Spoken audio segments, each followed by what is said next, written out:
No vídeo de hoje eu vou levar para vocês como se calcula uma taxa de juros no regime de juros compostos e a mesma taxa de juro no regime de juros simples. Vamos imaginar então uma operação que tem que ter evidentemente o valor, a taxa e o prazo. Então o valor vamos trabalhar aqui no modelo de moeda, uma taxa configurado para percentual, vamos considerar aqui 2% e um prazo aqui de 12 meses aqui, ok? A primeira consideração importante nesse contexto aqui é de que para o cálculo dos juros simples utilizaremos aí o método chamado SAC, ou seja, sistema de amortização constante, e para os juros compostos a tabela Price ou sistema francês de cálculos da taxa de juros ou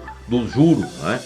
Ok? Então eu vou fazer nessas duas modalidades distintas e vocês vão entender como que fica diferente o resultado entre as duas modalidades aqui, ok? Primeiro eu vou trabalhar aqui na tabela Price, então aqui eu vou considerar em juros compostos, né? Tabela Price ou sistema francês de amortização. E depois aqui na outra parte eu vou calcular então, são 1, 2, 3, 4, 5, 1, 2, 3, 4, 5 colunas. Vamos trabalhar aqui então no juro simples chamado de sistema de amortização constante, né? Chamado de SAC, né? Isso aqui é juros simples, Opa. Juros compostos, né? Então vamos fazer essa comparação aqui. Aqui eu tenho então a parcela, aqui o valor da prestação, que é o valor que efetivamente vai se pagar, certo? Aqui os juros, aqui o principal ou amortização do principal e aqui o saldo devedor. E aqui eu começo então com a parcela 0, 1, 2, né? E 12 meses aqui. Muito bem, então 12 meses. A prestação nada mais é do que igual ao PMT, ao pagamento, o PGTO, vai abrir essa caixa de diálogo aqui, a taxa de juros é esse daqui, o número de parcelas é esse daqui e o valor é esse valor aqui, vai ser igual, né? Vai dar um valor negativo, eu vou multiplicar por menos 1 apenas para efeito visual aqui, certo? Eu vou vedar essa possibilidade de as células correrem aqui, fazer o truncamento aqui, então eu tenho esse valor aqui. E aí na parcela zeros eu não tenho juros, não tenho principal e o valor do saldo devedor vai ser igual, evidentemente, esse valor aqui, 100 mil reais, né? Muito bem, e aí o passo seguinte é calcular o juro da primeira prestação ou de todas as prestações aqui, né? Que vai ser igual à taxa contratada vezes o saldo devedor do mês anterior. Esse valor aqui, primeiro eu preciso isolar aqui, porque senão ele vai correr ali e não vai calcular corretamente. Depois é o seguinte, né? O principal nada mais é do que a diferença entre o valor do principal, o valor da prestação menos os juros, e o saldo devedor vai ser igual a mês anterior menos a amortização do principal dessa parcela aqui. A única coisa é que essa célula aqui E17 terá que ser 0, né? Então eu vou arrastar isso aqui lá para baixo e vai dar 0 ali. O valor da prestação aqui vai ser de essa primeira não considera, né? Vai ser de 113.471. Logo, os juros aqui serão de 13.471,52 centavos, né? 13.471,52. O valor do principal aqui, a soma terá que ser 100, né? Evidentemente terá que ser 100.000, né? Então essa é a situação dessa planilha aqui, demonstrado para vocês aqui. E aí vamos calcular então na taxas de juros simples, né? Aqui eu coloquei composto, mas é simples, né? Composto é ali, juro simples. Sistema de amortização constante. Evidentemente que no universo dos sistemas de cálculo de amortização, ele não se restringe a essas duas aqui. Porém, 99% das situações, né, ou coisa muito parecida com isso, serão através de um desses dois sistemas aqui. Tem um sistema misto, que é a soma dos dois valores dividido por 2 ou coisa parecida, mas aí distorce um pouquinho, né? É algo um pouco... quem utiliza isso é a Caixa Econômica, né, nas operações aí. E tem outros tipos de operações que eventualmente possa ter aí. Mas vamos nos explorar apenas com esses daqui, né, para que a gente possa então demonstrar aí para vocês como é que se calcula esses valores aqui. Nessa modalidade, a diferença, além, digamos assim, da diferença da metodologia do cálculo, né, teremos aí uma diferença importante no montante dos juros. Tá certo? Ó, vai ser menos do que 13.471. Vamos ver como é que fica tudo isso daqui. Então eu só vou dar uma parametrizada melhor aqui, né? Vou colocar aqui no... certo? Muito bem, então ficou bonitinho assim. A parcela eu vou começar com 0 de novo, né? 1, certo?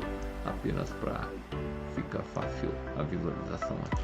A prestação na primeira é 0, não tem juro, não tem principal, e o saldo devedor vai ser exatamente igual a esse valor aqui.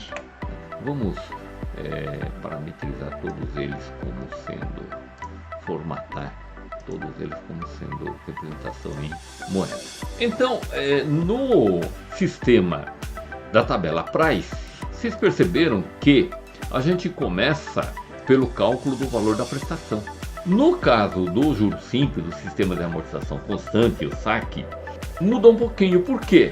Porque eu estou dizendo que é um sistema de amortização constante, ou seja, aqui, vocês vão perceber que aqui na tabela Price, o que é constante é o valor da prestação.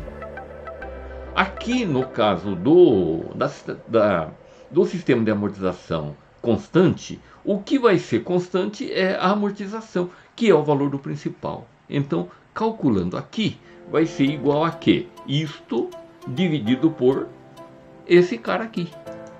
Vai dar esse valor aqui, ó. Vai dar esse valor aqui. 8.333.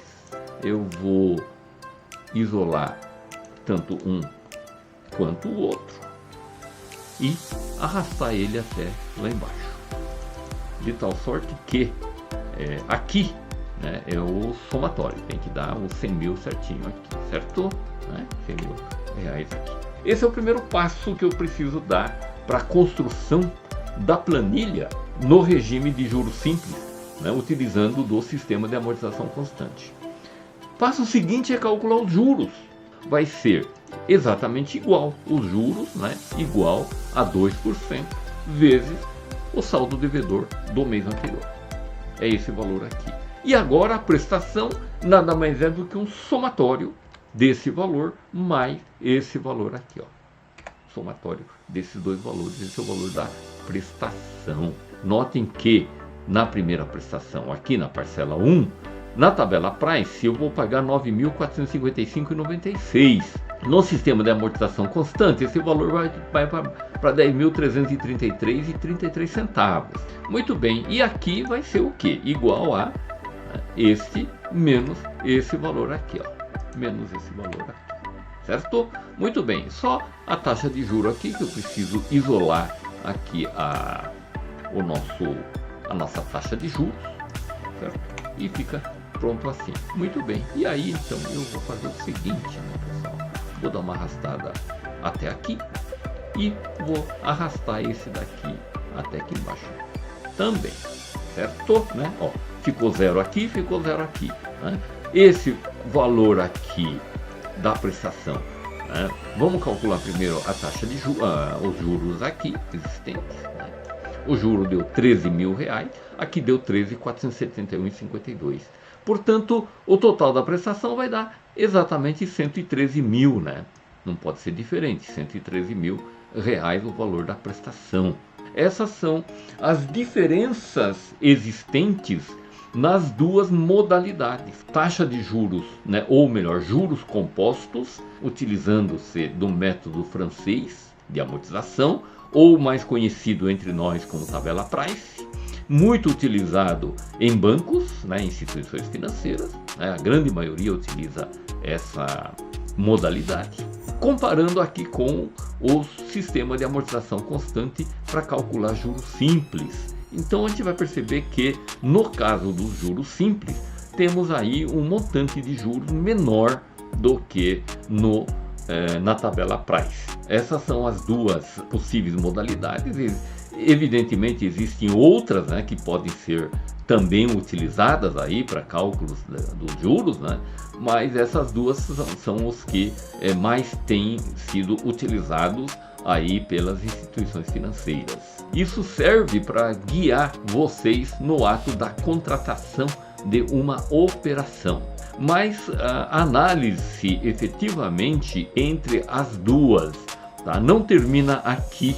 Eu não posso categoricamente dizer que a tabela Price, tá certo, tem um custo maior do que o sistema de amortização constante, ok? Tá? Mas esse vai ser um assunto para outras, né, gravações que vou fazer, outros vídeos que vou gravar, tá? Explicando aí por que, sob ponto de vista econômico, sob ponto de vista de finanças, né, ela pode não representar efetivamente aquilo que temos a impressão olhando aqui para essa coluna, né, olhando para esses valores de 13.471 aqui contra 13.000 aqui. Imagina uma operação de milhares ou centenas de milhares de reais, tá certo, por um prazo muito dilatado, 120 meses, 150 meses, ou coisa parecida. Você vai perceber que no final das contas, na última linha ali, né, o valor vai ser significativamente diferente e tal. Mas vamos trabalhar depois com esse assunto em outras ocasiões aí.